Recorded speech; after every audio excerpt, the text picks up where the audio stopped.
medical professionals have become vulnerable to violence. With the involvement of systemic issues for healthcare across the nation, this court has had to intervene. Women are at particular risk of sexual and non-sexual violence in these sittings.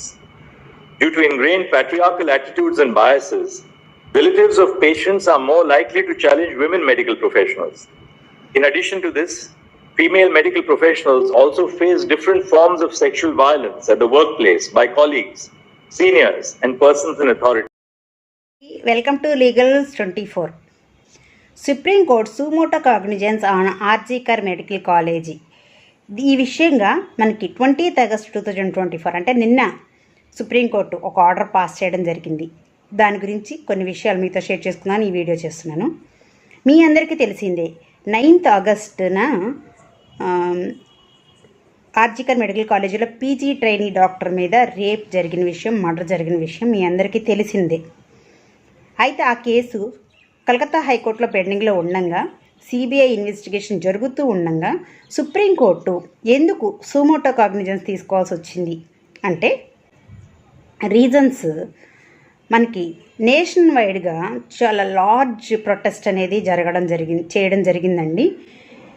ఆ విషయంగా plus 14th August 2024న candle light తోటి night protest చేయడం జరిగింది students.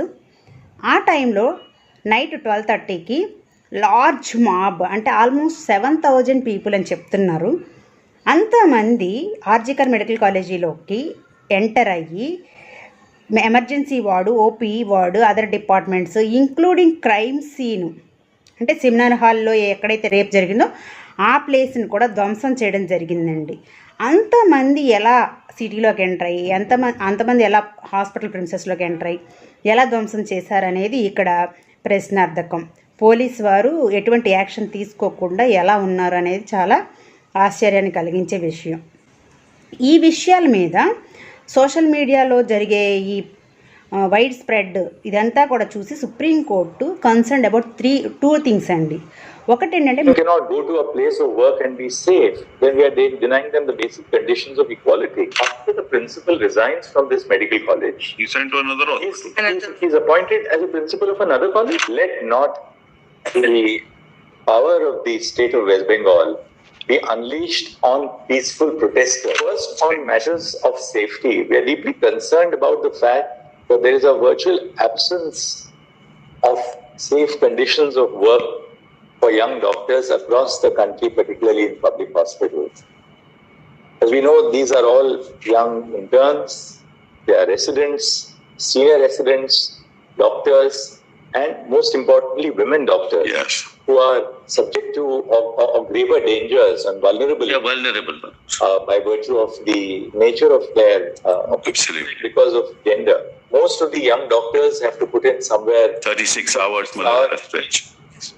We find that there are no duty rooms available, no separate restrooms or duty rooms available for men and women doctors, for the other nursing staff, for the paramedical staff who are also on duty.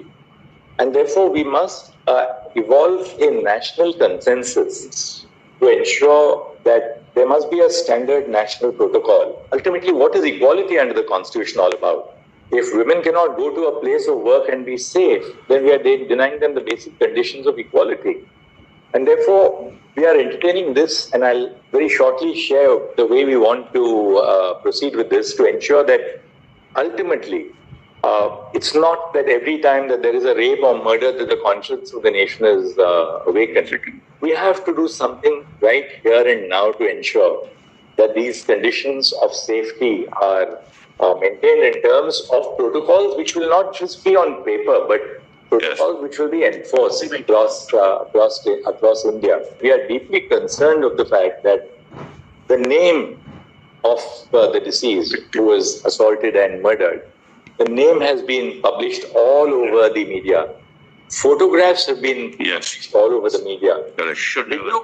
Video clips, obviously, either before or after the postmortem, have been published, showing her body, after she was subjected to extremely concerning. Inform your lordships, before the police reached, photos were taken and these were circulated. We didn't allow anything to happen.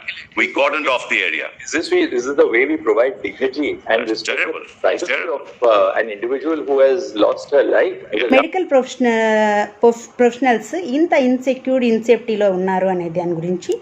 రెండోది, victim యొక్క నేము, photos, videos చాలా Widal spread అయ్యి మన social మీడియాలో. ఇది it upholds the right to privacy of the victim అనమాట. So అందువల్ల supreme court వారు సుమోటో కాగ్నిజెన్స్ తీసుకున్నారు. ఇంకొకటి, the object of suo motu cognizance ఏంటంటే మనకి 2 థింగ్స్ అండి. సుప్రీంకోర్టు వారు నేషనల్ టాస్క్ ఫోర్స్ కమిషన్ అనేదాన్ని ఒకదాన్ని ఏర్పాటు చేసి ఈ ఇష్యూస్ ఏవైతే ఉన్నాయో, అసలు ఇలాంటి ఇన్సిడెంట్స్ జరగడానికి బేసిక్ కారణాలు ఏంటనేది తెలుసుకుని వాటి మీద సజెషన్స్ ఇవ్వమని చెప్పి కోరటం జరిగింది.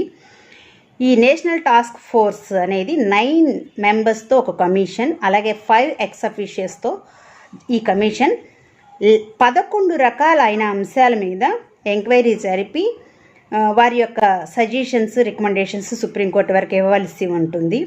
ఇంకొక మెయిన్ థింగ్ ఏంటంటే, సుప్రీంకోర్టు వారు స్వయంగా ఓపెన్గా అపీల్ అంటే రిక్వెస్ట్ చేశారు మెడికల్ ప్రొఫెషనల్స్ని, మీరు వర్క్లోకి రండి, సర్వీస్ స్టార్ట్ చేయండి, మీరు వర్క్ చేస్తున్నప్పుడు మీకు ఎటువంటి ప్రాబ్లం రాకుండా, ఎలాంటి ఇది జరగకుండా మేము మీకు అష్యూరెన్స్ ఇస్తున్నాం, భరోసా ఇస్తున్నాం అని చెప్పి సుప్రీంకోర్టు వారు చెప్పారు. ఇది ఎంత మంచి గర్వించదగ్గ విషయం అంటే, సుప్రీంకోర్టు మేము ఉన్నాము, మీరు వచ్చి వర్క్ చేయండి, మీకు ఎవరికి ఇంకొకరికి ఇలా జరగకుండా మేము చూస్తామని చెప్పి భరోసా ఇవ్వడం అనేది చాలా మంచి విషయం అండి. ఎందుకంటే ఈ ఇన్సిడెంట్ తర్వాత అక్కడ వర్క్ చేసే ప్రతి ఒక్క డాక్టరు, ట్రైనీ, పీజీ వీళ్ళందరూ కూడా చాలా భయపడిపోయారండి. ఇంకొకటి, ఎవరైతే ఈ క్రైమ్ చేశారో వాళ్ళు ఇంకొక మెడికల్ ప్రొఫెషనల్స్కి ఏమని వార్నింగ్ అంటే, మీరు మా మాట వినకపోతే మీకు ఇదే గతి అనే ఒక రేంజ్లో వాళ్ళని భయభ్రాంతులకు గురి చేశారు. ఆ హాస్పిటల్లో డ్రగ్ మాఫియా, సెక్స్ మాఫియా, అలాగే హ్యూమన్ ట్రాఫికింగ్ జరుగుతూ చాలా విషయాలు జరుగుతున్నాయి. అవన్నీ ఈ రేప్ చేయబడిన డాక్టర్కి, ఆ విక్టిమ్కి తెలియడం వల్లే ఆమెను ఇంత దారుణంగా, కిరాతకంగా రేప్ చేసి చంపేశారు అనేది ఇప్పుడు మనకి తెలుస్తున్న స్టోరీ. అయితే ఆ హాస్పిటల్లో ఏదో జరుగుతుంది. ఈ అమ్మాయి ఒక్కటే కాదు, ఇంకా ఇంతకుముందు కూడా చాలా ఇన్సిడెంట్స్ జరిగాయి, అవన్నీ కూడా సూసైడ్ కేసెస్ అనే చెప్పారట. సో వాళ్ళంతా చాలా భయపడిపోయి ఉన్న సందర్భంలో సుప్రీంకోర్టు మేమున్నాం, మీకేం కాదు అని చెప్పి అష్యూరెన్స్ ఇవ్వడం అనేది చాలా గర్వించదగ్గ గొప్ప విషయం అండి. అందుకు నేను చాలా హర్షం వ్యక్తం చేస్తున్నాను సుప్రీంకోర్టు వారి తరఫున.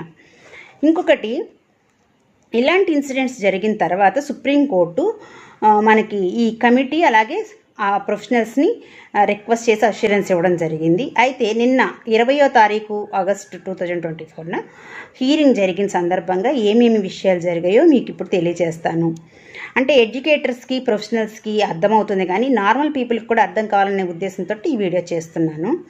ఇక్కడ మనకి systematic issues concerning the safety of doctors, ఈ ఒక విషయం ఏంటంటే అసలు ఎందుకు ఈ సేఫ్టీ ఉందా లేదా, ఈ డాక్టర్స్కి ఏంటి, అసలు ఏమేమి ఇష్యూస్ ఉన్నాయి అందుకోసం అంటే మొత్తం 11 రకాల విషయాలు సుప్రీంకోర్టు వారి ముందు పెట్టడం జరిగింది. ఒకటి, రెస్ట్ రూమ్స్, అంటే వాళ్ళు రెస్ట్ తీసుకోవడానికి రూమ్స్ అనేవి లేవు సరిగ్గా, ఉన్నా కూడా ఒకవేళ అవి సపరేట్ రూమ్స్, మెన్కి ఉమెన్కి సపరేట్గా లేవంట.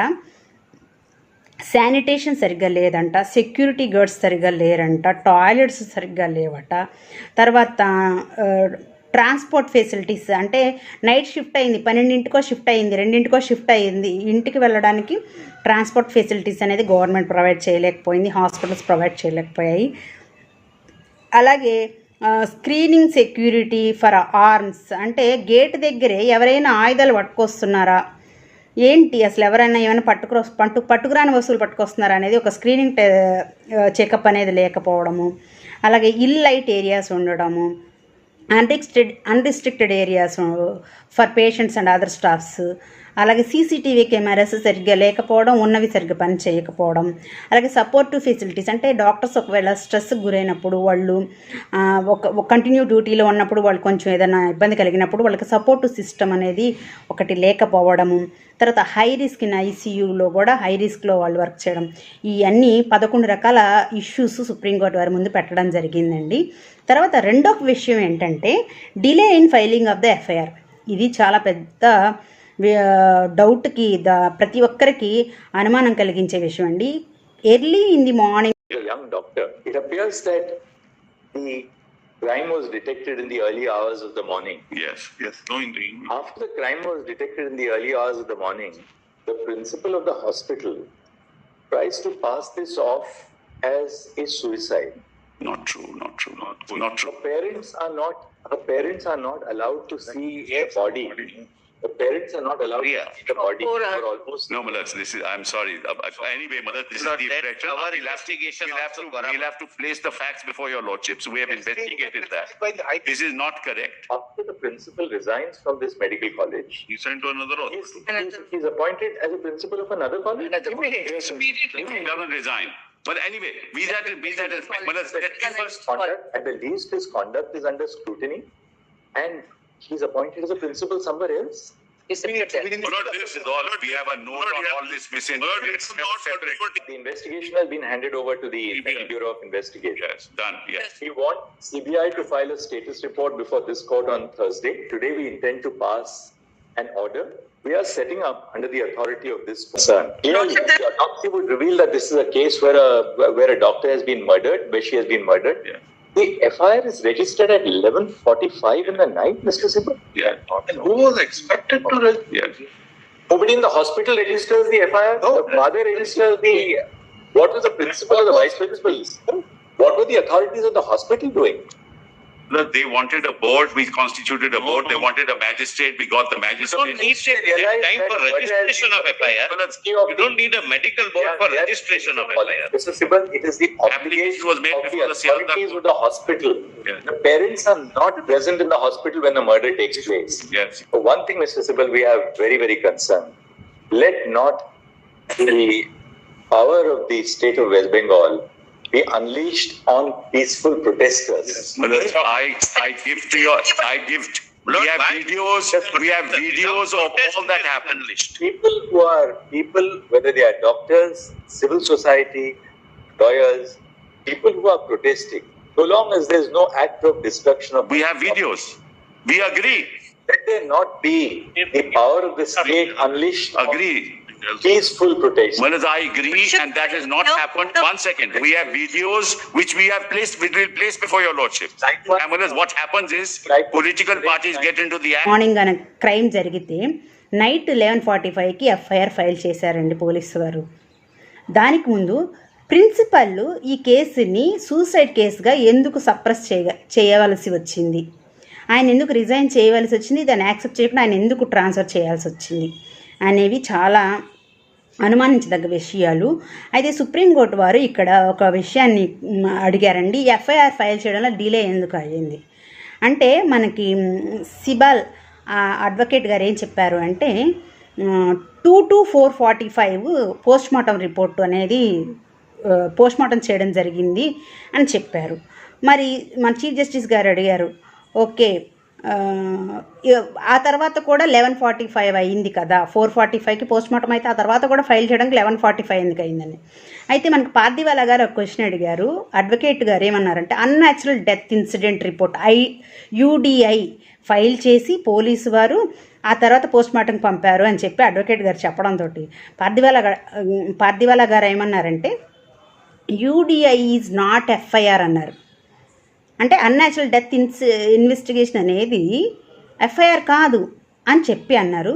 చీఫ్ జస్టిస్ గారు అడిగారు 4:45 తర్వాత కూడా 11:45 వరకు ఆ మధ్య గ్యాప్ ఎందుకు వచ్చింది అని అడిగినప్పుడు అడ్వకేట్ సిబాల్ గారు ఏమన్నారంటే పేరెంట్స్ షాక్లో ఉన్నారు, they are set to police what they want to do అని చెప్పి అన్నారండి. ఆ గ్యాప్లో అలా లేట్ అయిందని చెప్పారు అన్రీజనబుల్గా. అప్పుడు చెప్పారు ఇక్కడ FIR ఫైల్ చేయవలసింది పేరెంట్స్ కాదు, క్రైమ్ జరిగే సీన్లో పేరెంట్స్ లేరు, హాస్పిటల్ మేనేజ్మెంట్ ఇక్కడ ఎఫ్ఐఆర్ చేయవలసింది అని చెప్పేసి చీఫ్ జస్టిస్ గారు చెప్పడం జరిగింది. ఆ తర్వాత అది డిలే ఇన్ ఫైలింగ్ ఎఫ్ఐఆర్ అనేది ఇక్కడ ఒక విషయము. రెండోది a national task force. The national task force will consist of a diverse segment of doctors from different parts of the country. We want them to make us recommendations in regard to the modalities to be followed across India. We're not only talking of the Ajikar Medical College and Hospital, but modalities to be followed all over the country for ensuring safety at the workplace first and foremost, for which our young doctors, the middle-level doctors, the senior doctors are all today on protest and on strike. We would really earnestly appeal to all the doctors that we are here to ensure that their safety and protection is a matter of the highest national concern. NTF అంటే national task force అనేది 9 members తోటి 5 officials తోటి suggestions recommendations on 2 things అండి. అవి ఏంటి అంటే preventing violence including gender based violence against medical professionals. ఈ విషయం మీద వాళ్ళు రికమెండ్ చేయవలసి ఉంది, సజెస్ట్ చేయవలసి ఉంది.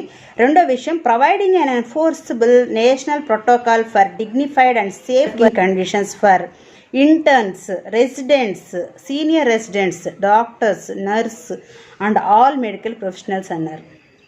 ఈ 2 థింగ్స్ మీద మనకి నేషనల్ టాస్క్ ఫోర్స్ వారు ఎంక్వైరీ 11 రకాల అంశాల మీద ఎంక్వైరీ జరిపి వాళ్ళు రిపోర్ట్ సబ్మిట్ చేయవలసి ఉంది. మనకి సుప్రీంకోర్టు వారైతే వీరిని ఇంటీరియం రిపోర్టు ఒకటి మనకి 2 వీక్స్లో సబ్మిట్ చేయమని చెప్పారు. ఫైనల్ రిపోర్ట్ అనేది 2 మంత్స్లో సబ్మిట్ చేయమని చెప్పడం జరిగింది. ఇంకొక అంశం ఏంటంటే సుప్రీంకోర్టు వారు స్వయంగా మెడికల్ ప్రొఫెషనల్స్ అందరికీ అప్పీల్ చేశారు. దయచేసి మీరందరూ వర్క్లోకి వెళ్ళండి, సర్వీస్ స్టార్ట్ చేయండి, మీకు ఎటువంటి ఆపద జరగదు, మేమున్నాము మీకు అని అష్యూరెన్స్ ఇచ్చారు. ఈ క్రమంలో సుప్రీంకోర్టు వారు వెస్ట్ బెంగాల్ గవర్నమెంట్ని ఒక క్వశ్చన్ చేశారండి. మళ్ళీ రిటర్న్ వర్క్లోకి వచ్చిన వారికి మీరు ప్రొటెక్షన్ ఎలా చేస్తారో మాకు తెలియచేయండి, ఏ విధంగా ప్రొటెక్షన్ ప్రొవైడ్ చేస్తారో మాకు తెలియచేయండి అన్నప్పుడు పార్దీవాలా గారు ఏమన్నారంటే పోలీసు వారు మాబ్ అటాక్ జరిగినప్పుడు ఫెయిల్ అయ్యారు కాబట్టి నేషనల్ పోలీస్ వారు, స్టేట్ పోలీస్ వారు ఈ వీళ్ళకి ప్రొటెక్షన్ ఇవ్వడంలో ఒక రకంగా ఫెయిల్ అయినట్లే కాబట్టి వాళ్ళ మీద భరోసాతోటి సుప్రీంకోర్టు అష్యూరెన్స్ ఇవ్వలేదు కాబట్టి CISF అంటే సెంట్రల్ ఇండస్ట్రియల్ సెక్యూరిటీ ఫోర్స్కి ఈ డాక్టర్స్ యొక్క ప్రొటెక్షన్ అనేది అప్పచెప్పడం జరిగిందండి. తర్వాత సిబిఐ వారిని ఈ కేసు యొక్క స్టేటస్ని 22 ఆగస్టు 2024న సబ్మిట్ చేయవలసిందిగా డైరెక్ట్ చేయడం జరిగిందండి. స్టేట్ గవర్నమెంట్, యూనియన్ టెరిటరీస్ అండర్లో ఉన్నటువంటి గవర్నమెంట్ హాస్పిటల్స్ అన్నిట్లో కూడా ఎటువంటి పరిస్థితులు ఉన్నాయి, ఎటువంటి సిచ్యువేషన్స్ ఉన్నాయి అనేది ఎంక్వైరీ చేసి వాళ్ళకి రిపోర్ట్ అనేది 1 మంత్లో సబ్మిట్ చేయవలసిందిగా స్టేట్ గవర్నమెంట్ని కూడా సుప్రీంకోర్టు వారు డైరెక్ట్ చేయడం జరిగిందండి. ఇదండి సుప్రీంకోర్టు వారు సుమోటో కాగ్నిజెన్స్ తీసుకుని ఆర్జికర్ మెడికల్ కాలేజ్ ఇన్సిడెంట్ మీద మెడికల్ ప్రొఫెషనల్స్కి భరోసా ఇచ్చారు. స్టేట్ గవర్నమెంట్ని ఒక రకంగా వార్నింగ్ ఇచ్చారు. ఇన్వెస్టిగేషన్ ఫాస్ట్ చేసి ఈ కేసు విషయంగా జస్టిస్ జరిపే విధంగా ఇక ముందు కూడా ఇటువంటి జరగకుండా ఉండడానికి ఈ నేషనల్ టాస్క్ ఫోర్స్ అనే ఒక కమిషన్ని ఏర్పాటు చేయడం, ఇందులో ఇన్వాల్వ్ అయ్యి సుప్రీంకోర్టు వారు ఈ రకంగా స్టేట్ వైడ్గా జరిగే ప్రొటెస్ట్ని వాళ్ళ యొక్క విక్టిమ్స్ యొక్క ఆవేదనని అర్థం చేసుకొని వారు భరోసా ఇవ్వడం, అలాగే ఈ లీగల్ ప్రొఫెషన్లో ఉన్న ప్రతి ఒక్కరికి కూడా మరొకసారి జస్టిస్ ప్రివేల్స్ అని చెప్పి నమ్మకాన్ని కలిగించడం చాలా హర్షదాయకం. అభయాకి న్యాయం జరగాలి అని చెప్పి, తన ఆత్మ శాంతించాలని చెప్పి నేను కోరుకుంటున్నాను. మీరందరూ కూడా తప్పకుండా తనకు న్యాయం జరగాలి, తప్పకుండా సుప్రీంకోర్టు వారు న్యాయం చేస్తారు అని చెప్పి మనందరం నమ్ముదాం. ఈ వీడియో మీకు ఇన్ఫర్మేటివ్గా అనిపిస్తే please like, share and subscribe my channel. Thank you for watching.